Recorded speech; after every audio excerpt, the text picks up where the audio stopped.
जैसे मिले हों दूल्हा।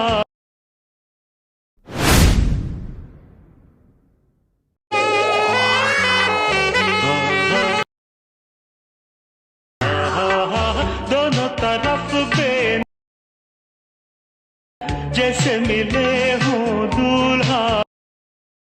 तुम्ही जो तो प्रेममध्ये व्हिडिओ पाहिला तो क्रिएट करण्याचा सोपा आहे. सर्व एडिटिंग तुम्हाला आपण व्हिडिओमध्ये सांगितलेलं आहे. चॅनलवरती कोणी नवीन असेल तर चॅनलला सबस्क्राईब करून ठेवा. हा जो व्हिडिओ आहे तो कॅपकटमधून क्रिएट केलेला आहे. तर सिम्पली कॅपकट ओपन करून घ्यायचं आहे हा व्हिडिओ क्रिएट करण्यासाठी. इथे आपण कॅपकट ओपन केल्यानंतर तुम्हाला सिम्पली न्यू प्रोजेक्टचा ऑप्शन आहे त्यावरती क्लिक करायचं आहे आणि इथून तुम्हाला काय करायचं आहे बीट माऊड सिलेक्ट करून इथून ॲड करायचं आहे. हा बीट माऊड इथे तुम्ही ॲड केल्यानंतर त्याच व्हिडिओवरती क्लिक करायचं. खाली थोडं ते स्क्रोल करायचं तुम्हाला एक्स्ट्रा कोडचं ऑप्शन मिळून जाईल त्यावरती क्लिक करून द्यायचं आहे. इथून सॉन्ग ॲड झाल्यानंतर हा जो बीट माऊड असेल त्यावरती क्लिक करायचं. ह्या बीट माऊडमध्ये आपण बीट दिलेले आहेत. तर सिम्पली काय करायचं आहे जिथून ही बीट चेंज होईल तिथून हा जो व्हिडिओ असेल तिथून स्प्लिट करायचा आहे. पहिली बीट आपली इथे चेंज होते ह्याच व्हिडिओवरती क्लिक करून पहिलं ऑप्शन स्प्लिटचं आहे त्यावरती क्लिक करायचं. ह्याच्या पुढची बीट आपली इथे चेंज होते ह्याच व्हिडिओवरती क्लिक करू इथून स्प्लिट करूया. ह्याच्या पुढची बीट आपली इथे चेंज होते इथं स्प्लिट करूया. अशा प्रकारे हा जो व्हिडिओ असेल तो शोच्या बीटमापर्यंत तुम्हाला स्पीड करत न्यायचा आहे. त्याच्यानंतर सिम्पली काय करायचं हे जे वेगवेगळे असे भाग होऊन जातील त्यामध्ये तुम्हाला फोटो ॲड करायचा आहे. फोटो ॲड करण्यासाठी ह्या लेअरवरती क्लिक करायचं आहे आणि क्लिक केल्यानंतर खाली थोडं ते स्क्रोल करा. रिप्लायचं ऑप्शन मिळून जाईल त्यावरती क्लिक करून तुम्हाला इथून फोटो ॲड करून घ्यायचा आहे. तर सिम्पली हा इथून फोटो ॲड केल्यानंतर 2 बटन इथून हा फोटो सिलेक्ट करायचा आहे अशा प्रकारे. ठीक आहे. तर प्रत्येक व्हिडिओतून फोटो ॲड करून घ्यायचा आहे. त्याच्यानंतर सिम्पली आपल्याला काय करायचं आहे पहिल्या जुटच थांबायचं नाही तर मग ओव्हरलेच ऑप्शन आहे खाली त्यावरती क्लिक करायचं आहे. पुन्हा ॲड ओव्हरलेवरती क्लिक करून आपण तुम्हाला 3 PNG देईल त्याच्यातलं फर्स्ट PNG हे असेल. तर हे PNGतून ॲड केल्यानंतर हे ज्या PNGची लेंथ असेल जिथून आपले लिरिक्स चालू होते ना सॉंगचं तिथपर्यंत आणून ठेवायचे. तर मी इथून तुम्हाला टायमिंग सांगतो तिथपर्यंत. ओके 6 सेकंद आहे तिथून आपल्या म्हणजे ना सॉंगचं लिरिक्स चालू होते तर तिथपर्यंत आणून ठेवायचे. ह्याच्या PNGची लेंथ आहे ती तर इथपर्यंत आणून 6 सेकंद आहे तिथपर्यंत. त्याच्यानंतर ह्याच PNGला आपल्याला काय करायचं आहे ॲनिमेशनवरती क्लिक करून फेड इनचे तुम्ही एक स्लाईड करायचं. इनमध्ये हा जो फेड असेल तो तुम्हाला ते मिळून जाईल आणि बरोबर चिन्हावरती क्लिक करा. आता तुम्हाला ना पुढच्या 2 PNG असतील ते तुम्हाला सॉंगचे लिरिक्स आहे त्याच्यात दिलेले आहेत तर तिथून तुम्हाला ॲड करायचे. आता जसं हे PNG ॲड केलं तशा प्रकारे. तर मी इथून काय करतो PNG आणि फोटो इथून ॲड करून घेतो तुम्ही पण घ्या. इथून बघू शकाल की सर्व फोटो आणि PNG इथून ॲड केल्यानंतर सिम्पली हा जो आपला पहिला फोटो असेल त्यावरती क्लिक करायचा आहे. क्लिक केल्यानंतर खाली ॲनिमेशनचं ऑप्शन आहे त्यावरती क्लिक करून इनमध्ये की इफेक्ट मीन्स आहे रेक्टँगल आउटचा तो स्लाईड करायचा आहे. त्याच्या पुढच्या फोटो सिम्पली आपल्याला काय करायचं आहे कंबोमधला डायनामिक्स 1-2चा जो व्हिडिओ असेल तो स्लाईड करायचा.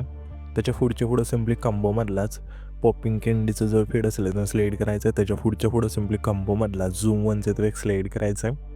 त्याच्या पुढच्या फोटो सिम्पली कंबोमधलाच आपल्या स्ट्रेच अँड डिस्टोचा जो फेड असेल तो स्लाईड करायचा. पुन्हा आपल्याला त्याच्या पुढचा हा फोटो आहे त्या फोटो सिम्पली आपल्याला आहे ना कंबोमधला डिस्टो लेफ्टचा जो फेड असेल तो स्लाईड करायचा आहे. पुन्हा आपल्याला त्याच्या पुढचा हा फोटो आहे त्या फोटो सिम्पली कंबोमधलाच स्लिप अँड स्लाईड 2चा जो फेड असेल तो स्लाईड करायचा आहे. पुन्हा आपल्याला त्याच्या पुढचा हा फोटो आहे ना त्या फोटो सिम्पली कंबोमधला स्लिप अँड स्लाईड 1चा तो एक स्लाईड करायचा आहे. पुन्हा आपल्याला त्याच्या पुढचा हा फोटो आहे त्या फोटो सिम्पली इनमधला रिपीलचा जो वेळ असेल तो स्लाईड करायचा आहे. त्याच्या पुढच्या फोटो सिम्पली इनमधला पेंडिंगचा तो एक स्लाईड करून बरोबर चिन्हावरती क्लिक करायचं. तर हे सर्व फोटो लेखा दिल्यानंतर पहिल्या एनजूट यायचं आहे. पहिल्या एनजूट आल्यानंतर खाली इफेक्टचं ऑप्शन आहे त्यावरती क्लिक करायचं. पुन्हा व्हिडिओचं ऑप्शन आहे त्यावरती क्लिक करू तुम्हाला सिम्पली इंट्रो अँड आउट्रोमध्ये द्यायचं आहे. यामध्ये मग इफेक्ट म्हणजे हेल्लो ब्लरचा तो इथून स्लाईड करून बरोबर चिन्हावरती क्लिक करायचं आहे. आणि ह्याच्यापेक्षा लेंथ असेल पहिले ह्याचे 4 फोटो आहेत त्या 4 फोटोला ठेवायची लेंथ. ठेवल्यानंतर ॲडजस्टवरती क्लिक करायचं आहे. स्पीड 10 ठेवून बरोबर चिन्हावरती क्लिक करायचं आहे. त्याच्यानंतर हा जो आपला 6 सेकंदाच्या पुढचा फोटो आहे तिथे यायचं आणि व्हिडिओ ॲक्टवरती क्लिक करून पार्टीच्या ऑप्शनमध्ये एक इफेक्ट म्हणजे ब्लॅक फ्लॅश 2चा आहे तो स्लाईड करून बरोबर चिन्हावरती क्लिक करायचं आहे. ह्याच्यापेक्षा लेंथ असेल सिम्पली हा जो आपला 6 सेकंद आहे तिथला फोटो आहे तिथून शेवटच्या फोटोपर्यंत न्यायची.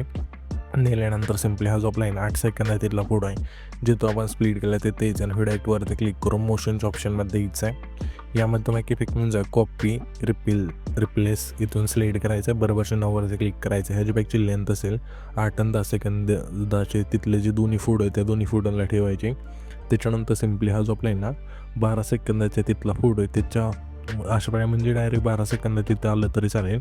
इथं आल्यानंतर व्हिडिओ ॲक्टवरती क्लिक करून पुन्हा मोशनच्या ऑप्शनमध्ये द्यायचं आहे. यामध्ये तुम्हाला एक इफेक्ट मिळून जाईल फर्स्ट स्टेप अनफोल्डचा इथून स्लाईड करून बरोबर चिन्हावरती क्लिक करायचं आहे. त्याच्यानंतर इथून हा जो व्हिडिओ असेल इथून क्रिएट होऊन जाईल. तर हा जो आपण व्हिडिओ क्रिएट केला आहे तो सेव्ह करण्यासाठी वरती एक्सपोर्टचा ऑप्शन दिला आहे त्यावरती क्लिक करायचं आहे आणि तो तुमचा जो व्हिडिओ असेल इथून एक्सपोर्ट होऊन जाईल.